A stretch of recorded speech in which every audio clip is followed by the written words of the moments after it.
Good evening, America, and welcome to a new episode of His Left. Her Right. I'm Philip. I'm Anne Marie. We've been off for the last couple weeks. We've been working on our game plan for how we should talk now that, the election's done. I think both of us had kind of resigned ourselves to believing that Hillary was going to be elected. Well, I was hoping that she would be elected. So I'm no fan of Hillary's, but we're still trying to figure out how to talk now. One of the things that I've noticed is just the bias, both ways actually, because I think that liberals are taking every little thing he does and painting him to be a monster. Like I remember day one, they were furious that he went out to dinner with his family and didn't bring them. But the other side of things, like where people are trying to make excuses for things that he does, like that, the most recent thing was that he said that millions of votes were by illegal aliens.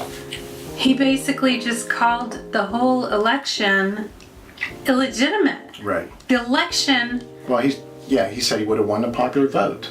But if it hadn't been for the 2 million votes that were cast illegally. Sure, and I'm stealing this from Matt Walsh because he's always got a slant that's kind of different than what anybody else is saying.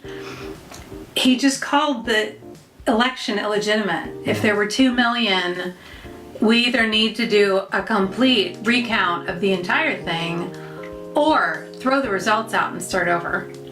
Because, that's a pretty big accusation. It's like, so, yeah, I personally just feel like I've been reeling in all the sludge that's come out since the election. Sludge, yeah. They're draining the swamp, see?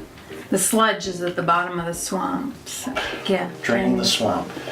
Now, I saw a comment where he said that, part of the campaign he was going to get a special prosecutor and prosecute Hillary for being Hillary Clinton.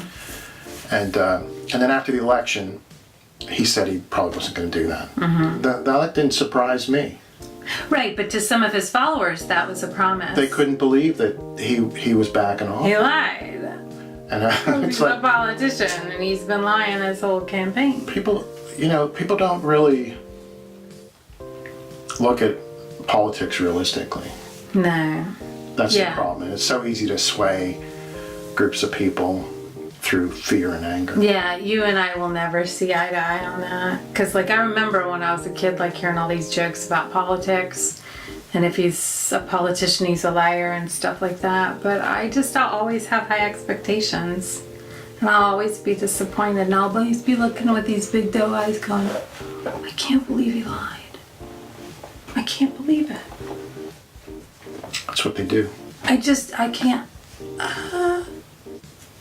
I just can't. It's hard to believe. I'm not surprised because I got the feeling that he was going to win, but it's just hard to believe because I just don't respect him at all. Right. And he tweets like a girl, like a 12-year-old girl. Yeah. Because this thing about, I would have won the popular vote if it hadn't been for the 2 million illegal votes made by illegal aliens. It's come on. That's out there. But what's hard for me? Right. What's hard for me, and I don't know what the right answer is you should respect the office, right? I don't know where that line is. Because I remember when Barack Obama won, everybody's like, I might have been one of those. It's like, he's not my president. I didn't vote for him. But the retort to that is that you respect the office. It's just incredibly difficult to respect the office when you take issue with things that he does, like the tweeting. He should respect the office, shouldn't he? He should. That's kind of, he needs to grow up a little bit, but... He's a sore winner. What did I tell you about him? He's a sore winner. Yeah, he didn't win enough. You're gonna get sick of winning. He's just not right. No. So, but whatever. We have 4 years. So, may give us something interesting to talk about, huh? because I'm sure there'll always be something new, some new kind of tomfoolery to discuss. It just gets more and more absurd to me. So Hopefully less. Hopefully like his if he gets a decent cabinet around him that can kind of filter him, and a decent press secretary, somebody take away his Twitter handle.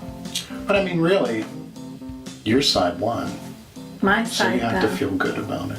Nah, I really don't feel like it's my side. I really don't. I don't feel like he's conservative. I mean, that's the thing that's funny to me and to my good friend Leslie Solage, is Hillary's actually further right than Donald Trump. He says all the talking points, but I'm just not buying it. I don't think you can spend most of your adult life as a Democrat and then switch parties in order to run. I just But don't. he's a man of deep principle. Well, sure.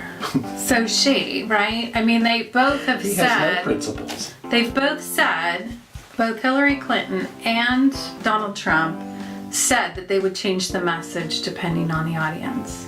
That's what they do. See, that Okay. doesn't surprise me either. Again. What? What? I will say, as we talked about on our last video, Michael Moore and Glenn Beck have been two of the most amazing surprises in this election. Glenn Beck, I was pretty sure, was going to drop the defense and just jump on that Trump train. Now, he never really let up on Hillary, but he never really gave in to Trump either. I mean, he would talk about both sides of an issue, talk about things she'd done wrong, but he kind of stayed true to his guns. Michael Moore, on the other hand, I think has done a lot to unify the country in a situation that is pretty incredibly divisive. I mean, I've seen him with a few quotes just saying, for example, one of the common themes is like, oh, well, Donald Trump is racist, so therefore his followers must all be racist. Or Donald Trump is misogynist, therefore his followers are all misogynist. I think that's a silly logic, and those two guys have done a lot to like keep the argument pure, keep the argument stuck to truth instead of just, hey, go my guy. I'm just really shocked and saddened that he pulled it off. He got away with it. Right. What would have been better if Hillary would have been president? It's not even that Hillary didn't win.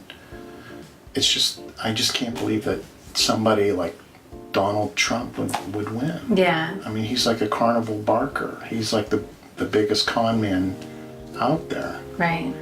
And I think he has some serious mental issues, if not dementia. Mm-hmm. So It's ageist. he's just a delusional person. And you see that the tweet about like he would have won if it hadn't been for these votes. It's like this guy's going to be dealing with the world, Right. representing our country. Yeah. But Hillary would have It's been frightening. selling it. Hillary would have been selling it. Hillary would have been going along with deals because of who gave her money. She'd have just sold it. She'd have sold it. Yeah, that's what politics does. I just Gotta can't get get that real. cynical. I can never It's get not that cynical. it's being realistic. He has business interests all over the world. Right. How's that any different? He already asked the president of Argentina for a favor. He's not even president yet. We're fucked.